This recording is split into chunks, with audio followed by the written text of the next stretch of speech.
Hello! Today I am going to show you how to make the most amazing mussel bath soak. So everybody is very familiar with and knows how good Epsom salt is for a bath. And I think that is because the magnesium in the Epsom salts, because it's magnesium sulfate, actually really just helps the muscles to relax and gives your skin a beautiful soft feeling. So what I did was take this recipe and just mix it up a little bit with a couple of other things to really turn your bath into the most incredible time of the day. So there's quite a few different ingredients and I'll talk you through them. So we start off with some almond flour. So the reason I've added almond flour into this recipe is because it really gives good nourishment to the skin. So almonds, if you think of almond oil and all the nourishing vitamin E that comes from almonds, so in a bath soak like this, if it's actually in the almond flour, you do still get the benefit because the warmth of the bath water helps release those natural oils. So it really is fabulous. You can make it without the almond flour if you don't have, but it does just give such an extra little taste. So I'm going to start with that. Let me make a bit of space here. So the almond flour, I buy raw almonds that I grind. I am fortunate to have a Thermomix, so I do grind it in that. If you have something you can grind it in, it makes it easier and a lot more affordable than buying almond flour. But we're just going to start with 100 grams of this. There we go. So I'm going to be mixing it all in one nice big bowl because you'll see it makes it nice and easy to mix. So we're just going to transfer it into that and we're good to weigh the next one. So the next thing we're going to need is citric acid. So the reason I use citric acid is I want to make sure that this is the right pH for your skin. I have included sodium bicarbonate, which is your baking soda in that. This has a little bit of a higher pH when used on its own, so I like to combine it with citric acid to make sure that the pH is right. So we just need 20 grams. And there we go, that was 1 tablespoon. Add that into the bowl here. It's almost like we're baking a cake. Now we're going to add the sodium bicarb that I spoke about.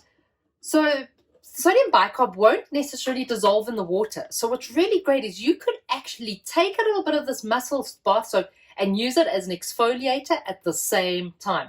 So not only are you going to be massaging your muscles if you're doing an exfoliation movement, but you're also then going to get the whole relaxing of the warm water and the Epsom salts. So to get all of that combined will give you really soothed muscles and of course great soft skin. So we're going to be needing 100 grams of sodium bicarbonate or your baking soda. If you weigh a little bit too much with these ingredients, really doesn't matter, not a train smash at all. And just transfer that in here again. Then we're going to add salt. So salt has all those benefits of adding minerals into the water, so we all know the benefits of that. And I particularly like to use Himalayan salt because it's pink and it just makes it look amazing. And I like to add things into the bath that look amazing, smell amazing, because then it just makes the whole experience that much more like a pamper session, like you're at a spa, but you're actually at home. So I'm going to weigh in the 200 grams of salt.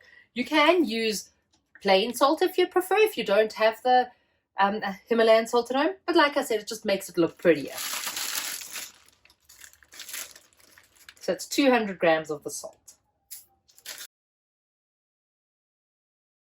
So we just transfer that into here again. You can see it's starting to look a little bit more interesting. And now we're just going to add the second last ingredient, the main ingredient in a way, and that's the Epsom salts. So here we're also going to need 200 grams.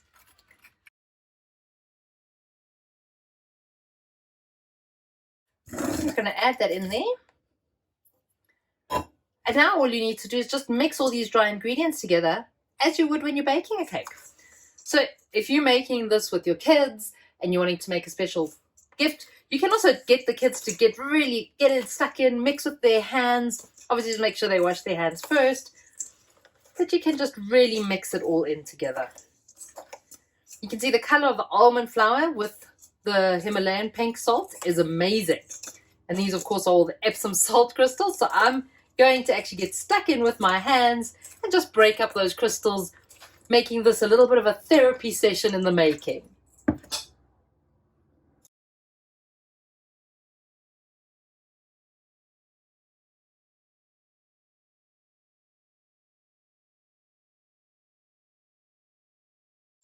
if there are a few little crystals left over, that's not too bad. I mean, they will dissolve in the bath anyway. So now you can see it's a little bit more of a smoother texture all round. And now all we need to do is add in the essential oils. So you can really, once again, choose whichever essential oils you'd like to add that really work for you. And it really depends on how you're feeling. I like to do a blend of rosemary and neroli. Neroli is an amazing calming essential oil and way underrated. I think lavender gets all the calming flair, but neroli really works amazing and helps calm the nerves, which I think is great if you're really tired and stressed.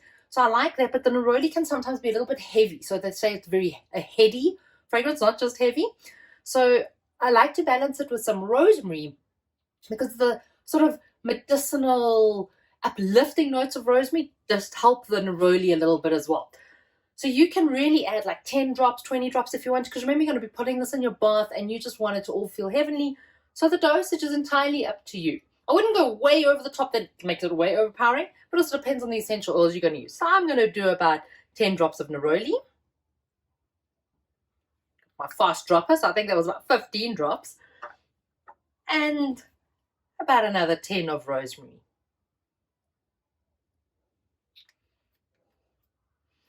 And there you can see the oils sitting there. And now you just really, once again, need to mix that to get the oils to coat in the powders. If you had a big jar, you could put it in the jar and shake it so that it would all blend. But really just stir it with a spoon.